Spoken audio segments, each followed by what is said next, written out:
Good morning. I hope y'all got as little sleep as I did. I've had to worry about all these Senate bills all night, and I didn't get much sleep. Y'all bow with me. Gracious Heavenly Father, here we are again, asking you to forgive us, to say thank you for all you do for us. To ask that you give us wisdom, character, and most of all, give us compassion. Let us know that everything we do here affects somebody, and let it be for the good and not the bad. Lead, guide, and direct us. Keep us in your arms. And I ask these things in the name of the Prince of Life. Amen.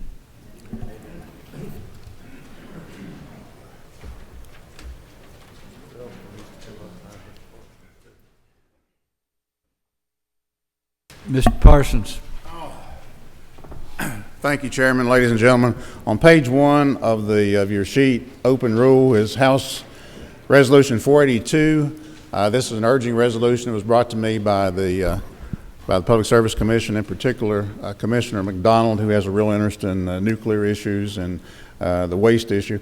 And this would just encourage our Georgia congressional delegation to immediately enact legislation with the sole purpose of reestablishing the nuclear waste program per the Nuclear Waste Policy Act.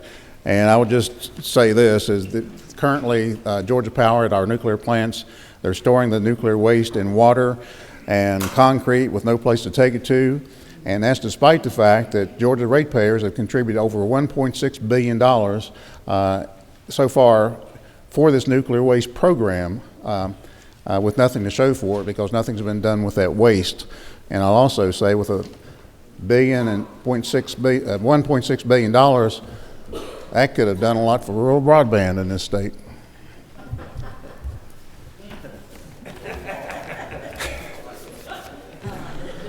If you have any questions, I'd be glad to try to answer them. I probably do, but I'm going to shut up. No more no questions. Thank you. Thank you. No, Mr. Belton.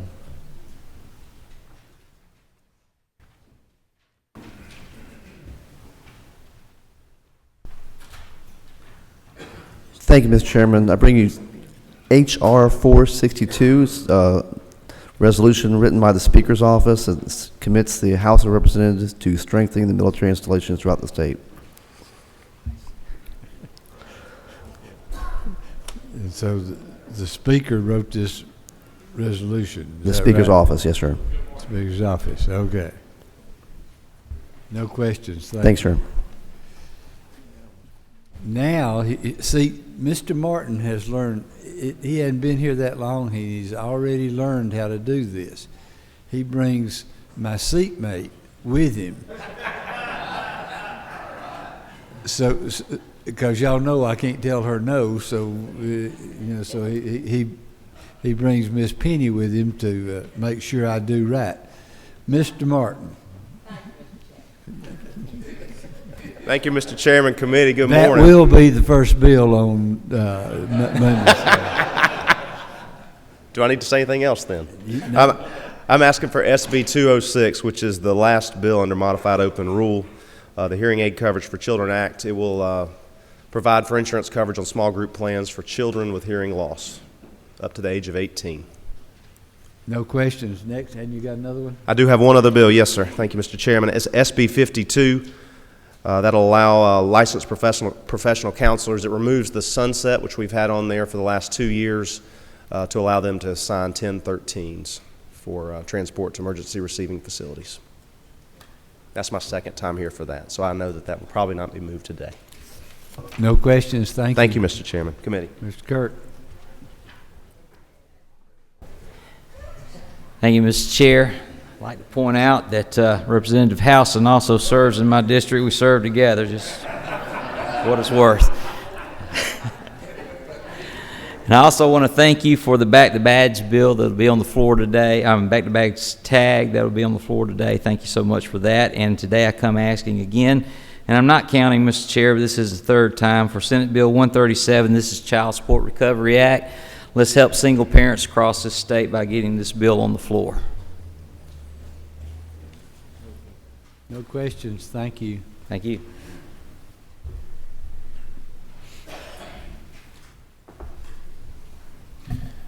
Morning, Mr. Chairman. I appreciate your allowing me to... Wait a minute. You belong to me. You need to hold on a second. I wasn't done. I want y'all to know that yesterday I presented my bill in rules, and this is after yesterday morning where I was so kind and I put the Senate Rules Chairman bill on there. Just, y'all remember, he just came in here and acted like a normal human being. I know that's kind of hard for him. But put his bill right on. I went over yesterday and did my song and dance, and I was told I didn't have to come, but I thought as a show of respect for my rules chairman that I would show up. And I did. Ms. Underman, didn't I do a heck of a presentation? That's what I thought. And I had people up there moving. You know, before I even started, there was people. Butch Miller moved 6 times to get my stuff up. You know, I'm not on the agenda today over there.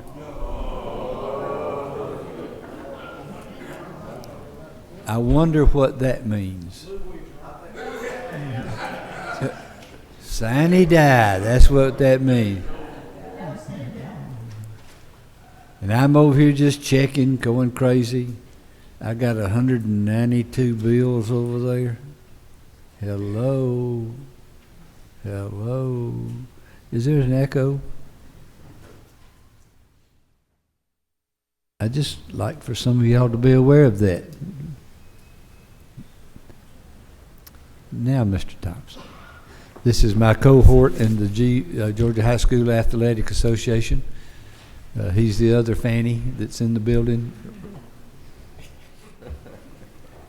Go ahead, Mr. Thompson. Thank you, Mr. Chairman. I appreciate you opening in prayer, showing compassion and praying for compassion. Hopefully you'll share that with me today. I bring to you SB 141, which is a quick history. We had a carnival that was in Bartow County last year that the roller coaster collapsed. 14 adults were standing by and were able to grab the rails on that to safely get these children off. So we peeled this back with the Insurance Commissioner's Office, Fire Safety. We discovered that when they issue these licenses, they do a physical evaluation on these carnivals when they issue this license, but there's not an engineering evaluation. What this does is, and it's working in collaboration with that agency, is requiring these 101 carnivals in the state of Georgia to provide an engineering inspection before they're issued these licenses, so the children and the families in the state of Georgia will know they're safe.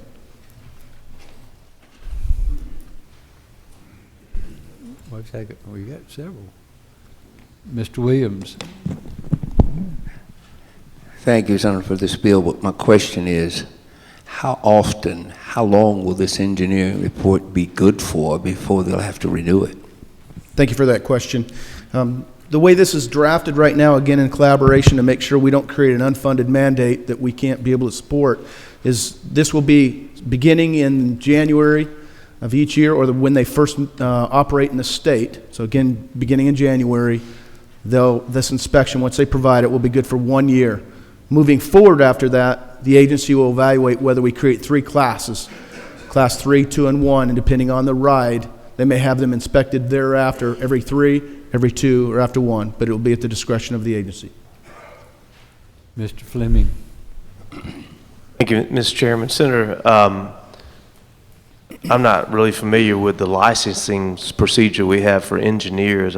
We talk more about medical licensing and maybe sometimes legal professionals. Is this on line 17 of the bill where it says it must be an evaluation from a licensed engineer? Is that somebody licensed in Georgia, or is there national licensing? Where can they get this done? We had this discussion when we were in Chairman Harrell's subcommittee, and it would be open to anyone. It's open, right? We intended for the state of Georgia, but it would be open if they were licensed from another state as well. We have automatic reciprocity with other states when it comes to licensing of engineers? I wouldn't know the answer to that. Would have to ask someone that would. Thank you. No more questions. Thank you. Y'all, I do hope y'all that you read the blue sheet on that particular bill and saw that the vice chair is carrying that bill for Mr. Thompson over here, and he has promised to wear a red nose and Rick Jasper's great big old red shoes that he wears when he's got the gout, so that we'll know he's the clown in the carnival. Okay. Is anybody listening to that? That was kind of nice. Give me a break. For that, we will be meeting in the morning. So just get ready. Mr. Huffstetler.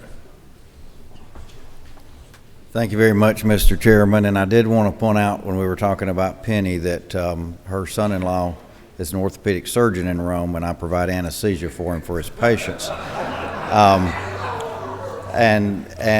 She may have had some surgery up there recently as well, and he did confide in me one time, though Charlie May's his name, that he was scared of his mother-in-law. So I thought she's been pretty nice. We also passed her bill out of finance yesterday. Heck, fire, I'm scared of her. As well as. And I didn't think I was scared of nothing, but I am. We passed out 5 bills. We've got about 12 to go in finance, but I think we're ahead of previous year's schedules on that. I do have 2 bills I would like to talk about. Senate Bill 200 under modified open, the next to the last one, that I've talked with you about before, so I won't go into too much detail, but it's a permissive bill that would allow a pharmacist to synchronize patients' chronic medication so that they're only going to the pharmacist once a month and help with patient adherence. And I would ask your favorable consideration on that. And I'll move on to the next one if there's not any questions. Go. Senate Resolution 130 passed out yesterday. It's not on here yet, but I did want to talk about it. This would set up a joint study committee with the House and the Senate to look at an integrated data system for the state of Georgia. Other states have done this. We've got a lot of silos of information out there, 20 departments that don't interoperate together. We've been working on this, not just for health, but for the other areas, but I've been working on this with a group from Emory and the Medical College of Augusta as well.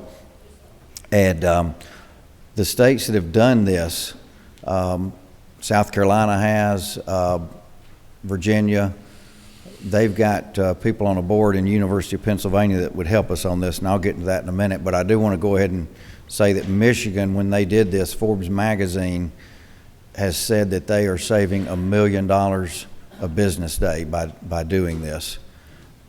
We spend over $1 billion on IT right now in the state of Georgia. It's spread all over the place, and it would be helpful. The University of Pennsylvania, with the board members from a orthopedic surgeon from Virginia and from people from South Carolina that did it on their board, have offered us a grant that would let House and Senate members and staff come together with 4 other states that haven't done this and help guide us through the process of doing this so that we're not spinning our wheels going off on things that don't work. They'll show us what worked in other states and what didn't. And I really would like this study committee to go forward jointly with the House and the Senate this year. There's no other questions. No questions. Thank you very much. Now, y'all got to be nice to him. Again, his committee has met and has passed out bills over there where other committees, I don't even know if they're meeting. But he is going to carry my fracking bill if they were to ever put it on. Isn't that right, Mr. Huffstep? Mr. Williams. Thank you, Mr. Chair, member of the committees. I'd just like to point out this is the 3rd day in a row that I've been before this lovely body.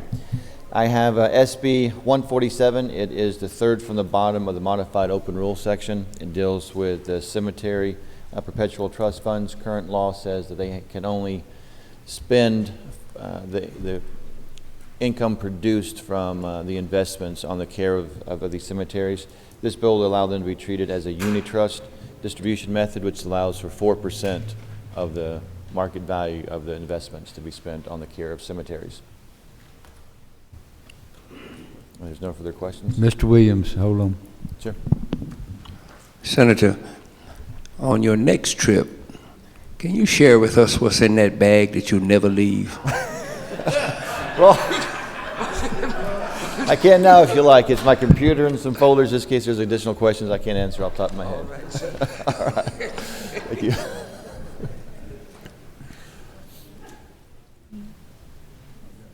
Got a question, Mr. Coomer? Thank you, Mr. Chairman. Senator, I noticed in line 97, there's a provision that the Secretary of State will have some authority over this process, and also at line 90. Can you tell me why that authority should lie in the Secretary of State's office and not somewhere else? But just currently where it lies right now, so it Is doesn't that, change it. it's in the code now? Yes, sir. Is that in the bill somewhere else, or is it in a Right. different code section? Different code section. Okay, well, maybe you and I can talk after. Sure. Thanks. Sure. No more questions, thank you. All right, thank you. Mr. Wilkinson?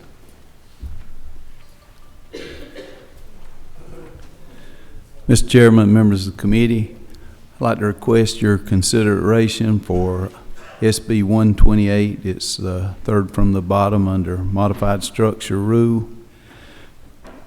This bill would allow the Department of Driver Services to share information with the Department of Natural Resources. A driver's license is one of the identifications that's allowed when you purchase a hunting or fishing license, and because the resident licenses are much less expensive than non-resident licenses, there have been instances of where people will try to come up with a fake driver's license, and this would just give the Department of Natural Resources the ability that some other state agencies already have to share information with the Department of Driver Services to verify the validity of this identification. No questions, thank you. Thank you. By the way, we passed a lot of House Ag bills out of our committee, including one yesterday. Well, if, you know something, if I got something from Tom McCall, I'd pass it out to him. He's a good guy. The rest of my farmers I don't know about. Oh, I'm sorry, Mr. Leader. I do know about you. Again, Tom McCall is a good guy.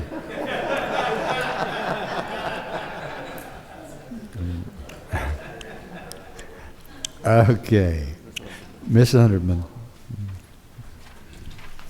Good morning, Mr. Chairman.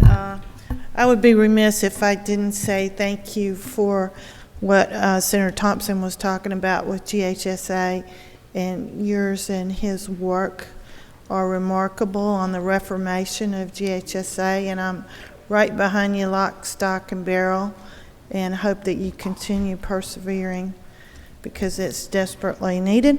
But with that, I'll digress and talk about modified structure rule. Senate Bill 4, I came and talked about this yesterday. This is the mental health treatment in Georgia, and I'm working with Representative Dempsey on that. We hope to continue our march towards changing the infrastructure, service delivery of mental health services in the state of Georgia, and including substance abuse. Be glad to answer any questions about that one. Mr. Coomer. Senate Bill 4. It's right there under modified structure rule. Yep. Thank you, Mr. Chairman. Madam Chair, in Section 2 of the bill, you establish the task force, and you set out who the various members will be, including a representative from Georgia Sheriff's Association. And I'm wondering if you could explain how you came to decide who would be the members of that task force?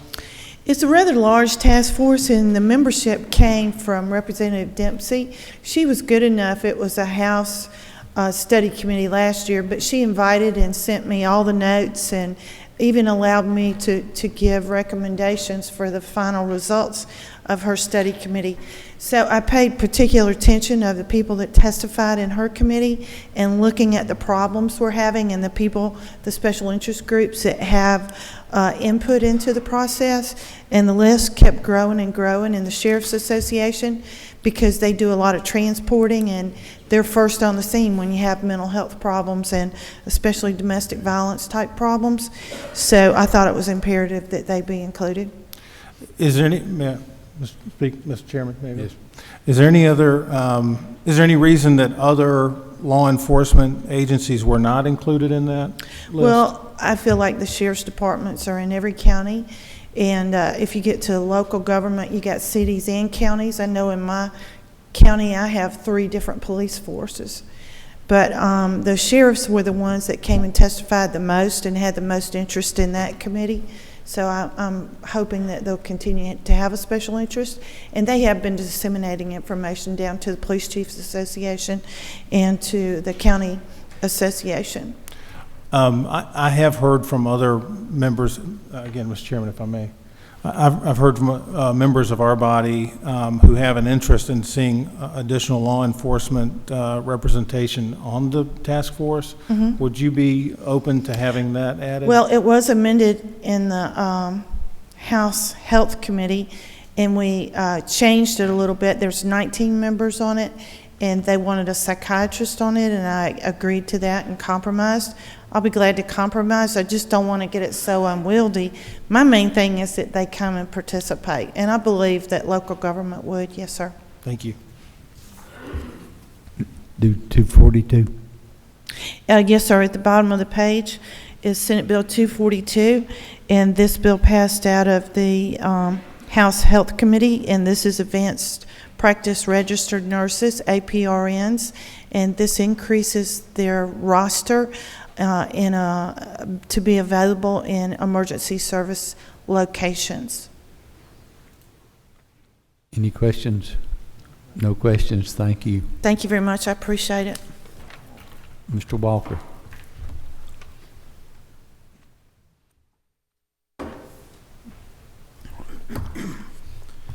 Morning, Mr. Chairman. Didn't fare too well in here yesterday, but I am kind of like bad money. I'm back again. I'm here to ask for your favorable consideration of SB 108. The governor has recognized that we need a office, a women's veterans office in the Georgia Department of Veterans Services, and this would establish that. There's money in the budget already for it that we passed yesterday. There are no questions. You're not getting beat up so bad today, Mr. Walker. I think that you've been the most consistent person coming. You don't have to come back anymore. Thank you, Mr. Chairman. I appreciate it. But that doesn't speak for Mr. Harper.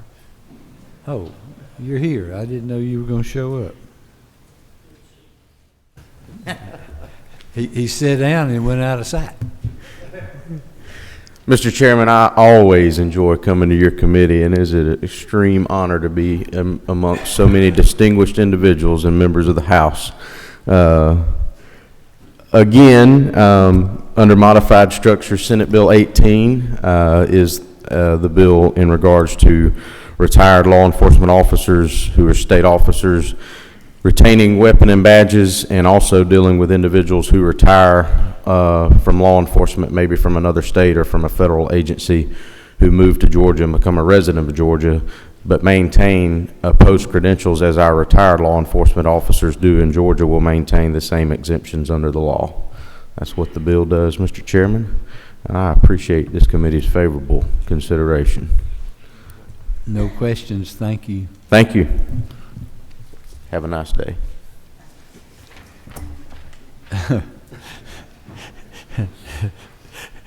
This time of year, I don't have nice days. Mr. Knight.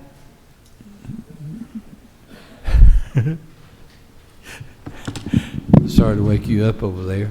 I was reading, Mr. Chairman.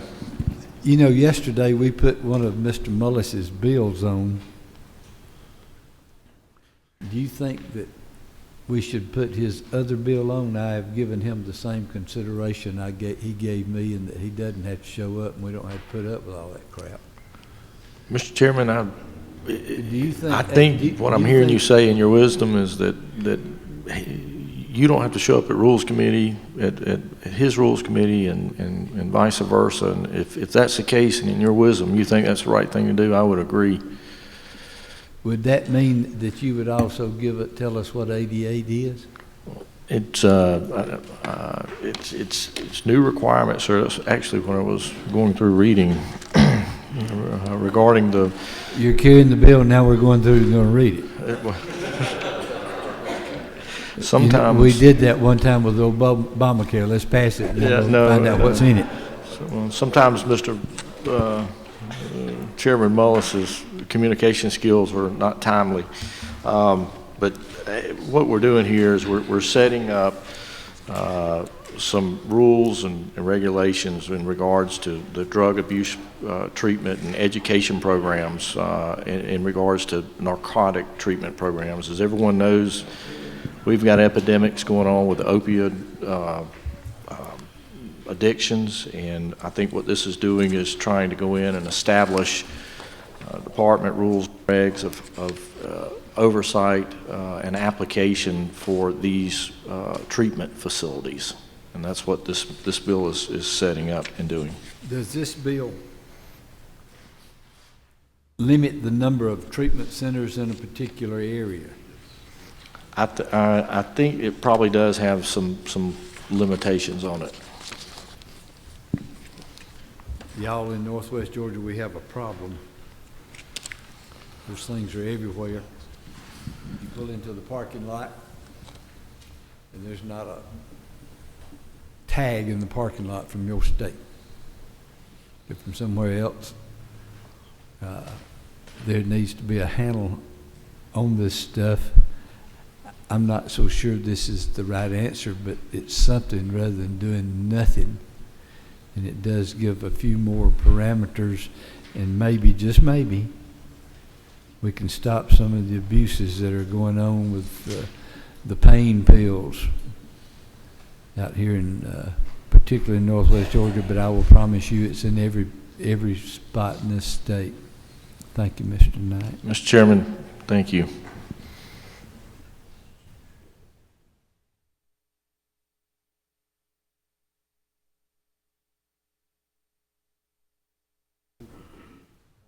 Ms. Cooper.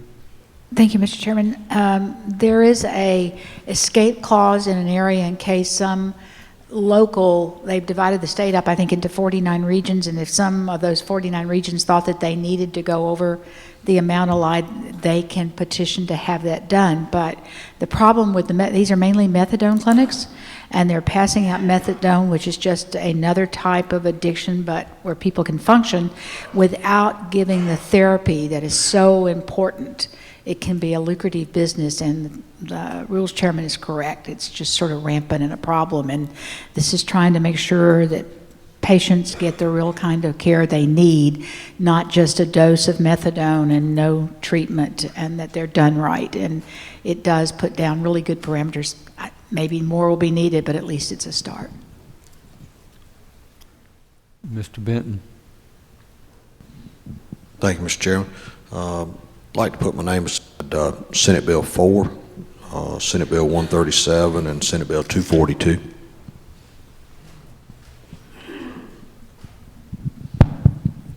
Mr. Hatchett. Thank you, Mr. Chairman. I'd like to move that we send SB 4 back to committee to work on that task force members a little bit. You've got a move by Mr. Hatchett. Do I hear a second? All those in favor signify by aye. Aye. It's back. Okay. Mr. Rogers. I'd like to put my name by Senator Walker's bill, SB 108, the Women's Veteran Service Bill, please.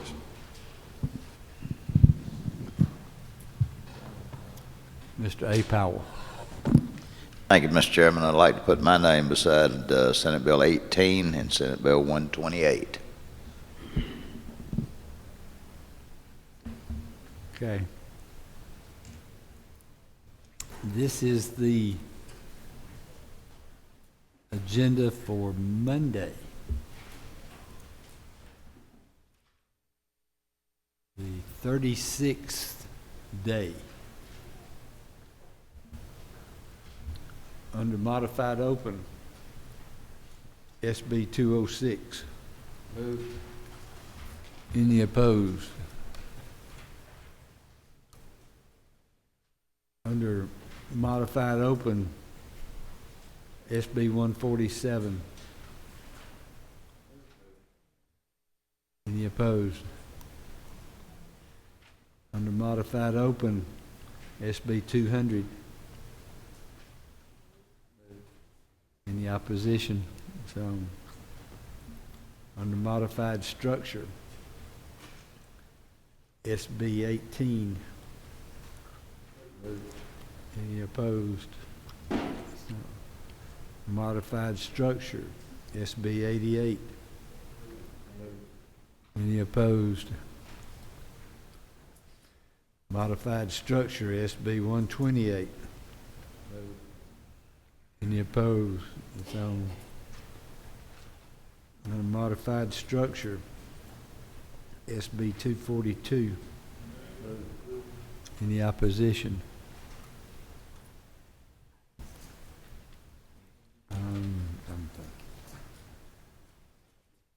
Mr. Fleming, do you think that Mr. Stone's ever going to come back? Mr. Chairman, I'll make sure he does if you want to. Well, I'm trying to be nice here and put something on so that I might get my bill on one day. Well, I think there's only one of them this file has a problem against it. One of them might be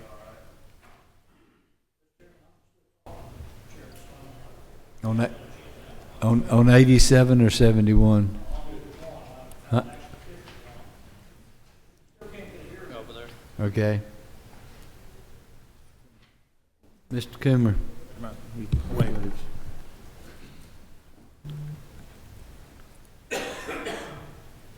That's it.